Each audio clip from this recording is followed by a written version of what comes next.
old one? Yeah. Okay. Yeah. Alright, well this is Aaron, the Metal Theologian.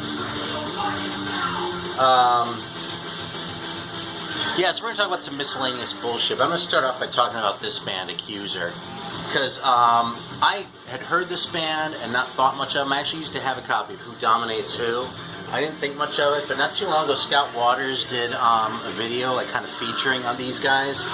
And goddamn if he wasn't right in his raves. This thing blew my mind when I went to re-listen to it, like, online.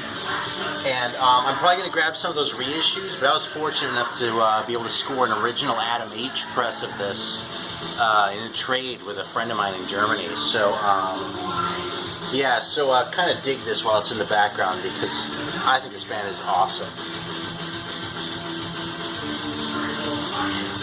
Like, it sounds German. It doesn't sound as German as some shit, like, say, Creator, but it has that going on. And I love the way the guy screams, and it's fucking speedy and rough. So we're going to drink some soda. I'm going to talk about some first-rate German metal and some second-rate German metal, and maybe Megadeth. But today we are drinking another Halloween one. This is a Spider Venom. It's a sipping cherry cola, you'll notice. So it's not for just swilling or chugging down. It's for sipping. It has cane sugar, it has caffeine. I thought it was called Sipping Spider Venom. Sipping and it's Spider Venom? Yeah, and it's a cherry cola. It's kind of funny. It's the Sipping Spider. It sounds like the name of a bar like that you would go to in a game of D&D. That's still not quite what I was thinking, but it's funnier if you think about it in an illogical way. Oh. Oh, Jesus, this is really good. This is fucking good. Oh, my God.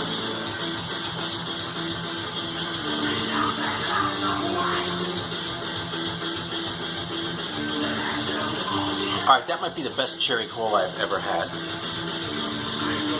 It smells like the best cherry cola.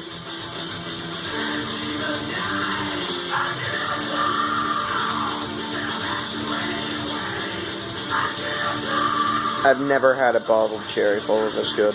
Yeah. This has been beaten, but it's been beaten by a fountain, like being mixed. Yeah, give it to me. It's for sipping, not swilling. Give it to me. You know, I've been waiting to do that one for so long, and I've always been telling you we should try the sipping. We should try the cherry cola. We should try the cherry cola. And no, you wanted to try different things. See, you should have trusted me. Well, I wasn't in the mood for this. Today I'm in the mood, and it's awesome. I'm going to show this again. Look at that label. Because this is really, really good, man. We need to watch out for that next year. I'm hoping it isn't really a Halloween one, and we can get this off season, because I can't believe how good this is. Jesus. I've had a couple others that were close, but this, I think this is the best one I've ever had. That might beat out Mr. Cola. And that's saying a lot. Obviously, wow. It's not the same, but as a cola, I think it beats out Mr. Cola. Alright, let's get to the records. I kind of don't want to now. Alright, so there's one band that I grossly neglected in my last video, and that's Iron Angel. When I was talking about first-rate thrash bands from Germany, man, Iron Angel, awesome. I'm just showing this one because LJ helpfully showed Hellish Crossfire in his last video from a day or two ago. Excuse me. But this is Winds of War. Winds of War, sorry, misspoke. And it's awesome. Of course, they look great. Note the quality of the mustaches. I mean, that right there tells you that we're heading in the right direction as far as the German metal goes. But, yeah, Iron Angel's a fucking great band. I would recommend Hellish Crossfire over this one. But, so I'm just going to pull it out real quick. Here. Show the mustaches while I'm jabbing. I'm just showing the one mustache. Well, there are two that are the highest quality. Except none of them are high quality. Alright, this is Hellish Crossfire. I mean, if you're watching me, you probably watch LJ. But this is Hellish Crossfire, so this is the one you should get first. So check it out. No. I need to focus this. Okay, Spencer, it's going to get boring. Here. Well, yeah, because it won't focus. If it was focused in, it would Okay, never look at get this record. boring. That's true. That's a good band shot too. Alright. But these records are both great. I just listened to Winds of War before. I do still like Hellish Crossfire more. And, yeah, right on. Let's see what else I've got. Got some American thrash. Let's show us some second-rate German thrash, though, okay? Not Fragile. This right here is the picture of a second-rate record. Fun to listen to, nothing wrong with it, but it is not great, and it's never going to be great. No matter how bad you want this record to be great, it's not going to do it. This is another really good second-rate one. Wallop, Metallic Alps. What? Yeah. Oh yeah, when we're done. Metallic Alps by Wallop. It's kind of a funny band name, but it's a cool record. It's not a great record, you know? But it's totally one worth having around. If you find this cheap, as I in effect did, because I kind of got this to throw in a trade, it's totally worth having, man. Yeah, so I actually finally broke down and got a copy of this. I haven't been buying a lot of records lately. But this is the reissue that's been kicking around. This is the first copy of this that I've ever owned. And the reason why I went out and got this is because after I went and said they weren't really thrash, I ended up discussing this so much with people in the comments from 2 videos ago that made me start thinking about them. So I listened to the 2 that I already had. Might as well show them as visual aids.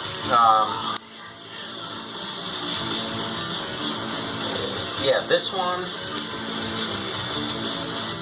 Of course, I have a combat press of that one. It's Killing Is My Business, the first one, and somewhere here's a copy of Peace Sells. Right there. And this one, man, I played the shit out of, to be clear. I listened to this a lot in the 80s. When I put this on again, it was like, yeah, it was sort of like it's an old friend, you know? So, I don't really have any beef with these. But I said I didn't think they were really thrash because, a couple reasons. First of all, because the primary songs that I associate with them aren't really as fast. Like, you know, Wake Up Dead and Rattlehead, right off. Peace Sells, Devil's Island, My Last Words. Well, Devil's Island isn't that fast. Anyway, but the other thing is, and I didn't really figure this out until I was listening to them again, is they're just as fast as any of the thrash bands, but there's so much technical shit going on around it, generally speaking, that it doesn't have the same kind of punch that the other bands do. It still has punch, but it's just kind of a different kind of punch. So anyway, I went and listened to this online because I was kind of inspired to, since people love this record and it never really did anything for me. And this time it fucking clicked, man, because I listened to it and I was like, God damn, is that a good record? So I've actually been listening to this thing every day. And, yeah, and I know there's some serious Megadeth fans who are probably watching right now, like a Harmless Rebel and a Biosite, who are saying, God, you were fucking slow on that uptake with that record. And you know something? You're right, but making up for lost time, and you know something? I've said it before, but it's kind of cool to have held a record like this back for myself for when I got a little bit older. So, yeah, so I've been jigging the hell out of Megadeth. Here's another gem. This is kind of a bit of a lost gem. This is a Bay Area band, Ulysses Siren, that I never got a release out back in the day. This was like a demo that got reissued on record, shit, I don't know, maybe 10 years ago now, 2007. This is like from the 80s and that. These guys kind of fell by the wayside. When I originally got this, I kind of filed it away and forgot about it because I wasn't really in that headspace. But I played this earlier today, man, and it is awesome, man. Ulysses Siren, and it kind of just goes to show how deep the well was of that Bay Area stuff, you know? And it's like, yeah, there are the big names, you know, like Exodus and Testament that kind of went to the top. But, you know, there are some other ones who also are well worth your attention, you know? So I've been listening to some Ultimatum too. A lot of people talk about this, but I just busted this out to show that these records do get played around here, okay? I also played this one, and it's interesting, this Vengeance record. I put it on, I didn't really think very much of it. I was kind of listening to it, and I was like, this kind of sucks. And then I went out for a while, and I actually had lifted it off the turntable to put it back. to put it away because I was going to put on something different. But then I looked at the credits on here and I noticed that there's a credit for the hand model. And I was like, that is so fucking funny that I'm going to reward this band by listening to the other side of their record. And I listened to the other side of the record, and like sort of song by song, it really started growing on me. So, and all because of the hand model. Yeah, it's all because of the hand model, which is actually Pastor Bob Beeman, which is kind of funny. It's Pastor Bob Beeman. Yeah, that's. I think he's gotten some tattoos since that picture was taken, actually. But anyway. That's hilarious. Yeah. But anyway, I guess the moral of the story is, if you want me to give your band a second chance, credit your hand model on your record. To Pastor Bob Beeman. And it was worth it, because it's good. Kind of dug that record. Alright, Ultimatum, Celtic Frost. This is all shit you all know that I like. I mean, you see this? Halloween, the first one. Oh, actually, I pissed my kids off. I pissed off my whole family by singing that song. You know how they use the Halloween 3 Season of the Witch, like the Silver Shamrock song at the beginning of this? I got it in my head listening to this record, and I went around the house singing it for a few days. So both my kids and my wife were like fucking pissed after like 2 days of nothing but that song. It's loads of entertainment. So, I busted this one out again recently. I had no idea that's where you got that from. Yeah, I mean, I'm taking that record away. You're gonna put it up high? Yes, I will. I'll tape it to the ceiling. This is Nocturnus. This is like sort of sci-fi death metal. And while I really love the idea of sci-fi death metal, it's just not all that great. Maybe someday I'll come around and be like, oh my god, this is awesome, but, you know, didn't really do that. On the other hand, here's another band that I also could have put in the first-rate German metal shit, because this is one that I didn't really appreciate until recently, but my god, when it clicked hard. This is the first Mekong Delta record, and it is fucking fantastic. It's technical as hell. There are almost too many riffs per song, and it's fast, like, all the way through, but man, these songs are good, and they just hold your attention, and, yeah, man, it's like you forgive them for being involved in that silly-ass Christmas Project record that came out in Germany, because this is just awesome. It's fucking fantastic. So, how far in are we? 12:30. Yeah? Yeah. I need to show a couple more now. So, of course, I've been listening to Slayer. Here's Live Undead. Spencer, cut that out, please. Okay. He's reached for the soda, and it's annoying. We're going to finish it. Tragic Serenades. And actually, we're going to like enjoy that picture of Martin Hine, which actually kind of sucks because he looks like a goth in that picture, even though this is a metal record. But you know something? It's still funny. Yeah, I mean, Rain and Blood. You know, you don't need me to tell you that that's great.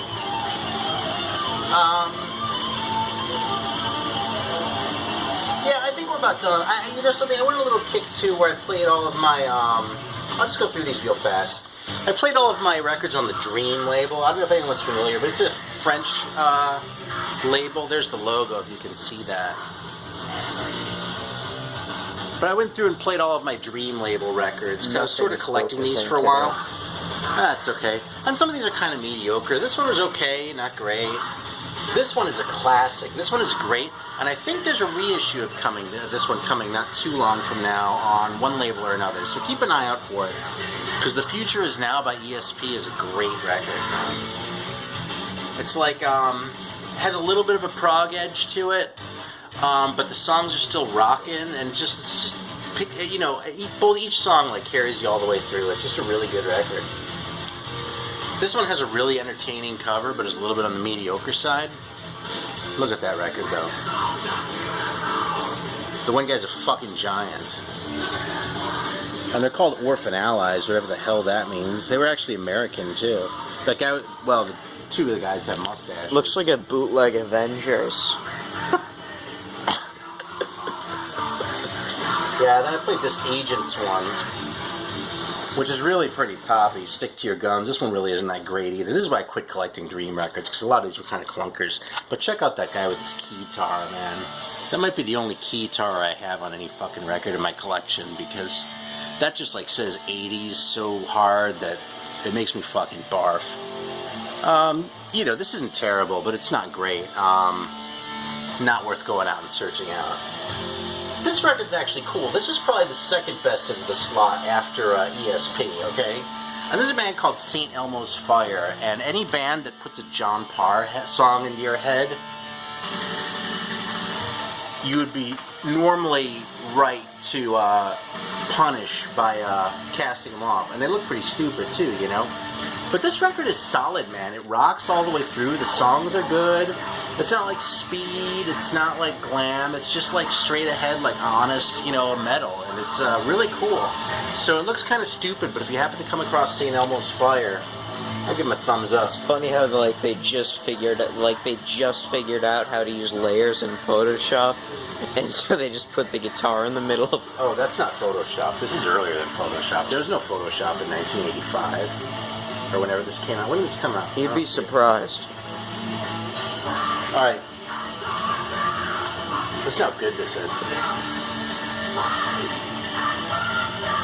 Yeah. Yeah, this one was a little bit punkier than I was hoping it would be, but it's kind of a cool piece. It's a psycho record, on the loose. Yeah, you know, it's still metal, but it's definitely on the punky end of the spectrum. Sort of like, not as much as like deathcore or something like that, but yeah, and what else? I played my Raven Bitch record. That's an awesome record. I've talked about this one before. This is a thrash classic, man. This is fucking great. Only 4 songs, but my God, you make that strong statement with 4 songs, it's all you need.